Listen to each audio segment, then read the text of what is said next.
Ouais, évidemment, on est heureux ce soir. Ça faisait longtemps qu'on n'avait pas gagné au Hameau, je pense depuis Agen, et puis c'était trop rare cette année. Et le challenge était énorme parce que c'est ce qui se fait de mieux en France, quoi. On ne regarde pas que le classement, on regarde aussi la qualité individuelle et la qualité collective et l'expérience de cette équipe. C'est pas loin d'être ce qui se fait de mieux en France. On était dans une période difficile en plus, où il fallait remettre les têtes à l'endroit, donc bravo aux joueurs vraiment pour leurs efforts.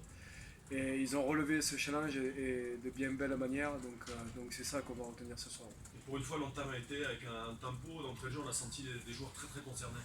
Ouais, exactement, ils avaient pas ôté tous leurs doutes, mais en tout cas ils s'étaient dit que peut-être si on entamait ce match à 100% et si on n'attendait pas de voir ce que nous faisait l'adversaire, on était capable d'y rivaliser et c'est ce qui a fait qu'on a fait cette entame-là. Après, évidemment, avec le coaching, la qualité du banc du Racing, on savait que ça serait compliqué. Ça s'est compliqué sur la fin, comme prévu. Mais voilà, même à 14, les joueurs ont donné et encore donné et les uns pour les autres. Et c'est ce qui est important ce soir. Comment t'expliques la différence de visage, notamment dans l'investissement, entre ce soir par rapport à il y a 2 semaines à La Rochelle? Ouais, les dynamiques de groupe sont très compliquées. C'est très compliqué à saisir, à comprendre.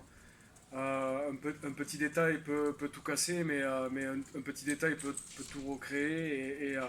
Les garçons se sont pris en main, ça fait 10 jours qu'ils se sont pris en main et qu'ils ont envie de relever ce challenge ensemble et ils l'ont fait. Ils savaient très bien ce que ça voulait dire gagner le Racing ici, c'est souffrir.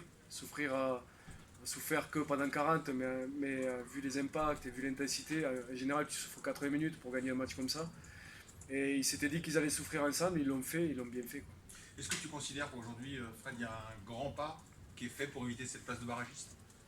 Ouais, rien n'est fait, rien n'est fait. J'ai aucun résultat, mais Oui, je pense forcément, c'est pas joué. que Montpellier joue ce soir, c'est Oui, ça? oui. Ouais, j'étais vraiment très focus sur ce match-là. On ne sait pas ce qu'ils vont faire, Grenoble à Montpellier, on ne sait pas ce qu'ils vont faire la semaine prochaine contre Agen. On prend des points, on avance, et petit à petit, on est mieux devant que derrière. Là, au moment où je vous parle, ça doit faire 10 points d'avance. Après, on n'est pas à l'abri de 2 victoires consécutives de Grenoble. Et donc voilà, tout sera à refaire quoi, le match, le jour de Grenoble. Le jour de Grenoble. Tu disais jeudi que l'important c'était une question de mentalité pour gagner les collisions. Ouais. Effectivement, on a vu aujourd'hui qu'il y a eu beaucoup de collisions gagnées. Ouais, pas que. Pas que. Pas que. Parce qu'ils sont vraiment costauds. Ouais. Mais en tout cas, on a tout mis pour les gagner. Et ça, c'est important. Déjà, quand tu mets tout pour les gagner. Ouais, le rugby, c'est simple, hein, des fois. Le rugby, c'est pas très compliqué. On essaie de regarder où c'est qu'il y a l'espace, de voir l'espace, mais des fois, il n'y en a pas.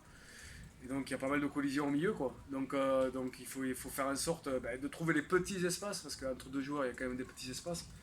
Et s'il n'y en a pas, de gagner les collisions, de gagner les duels et d'avancer, quoi. Le rugby, parfois, c'est pas très très compliqué. Il y a une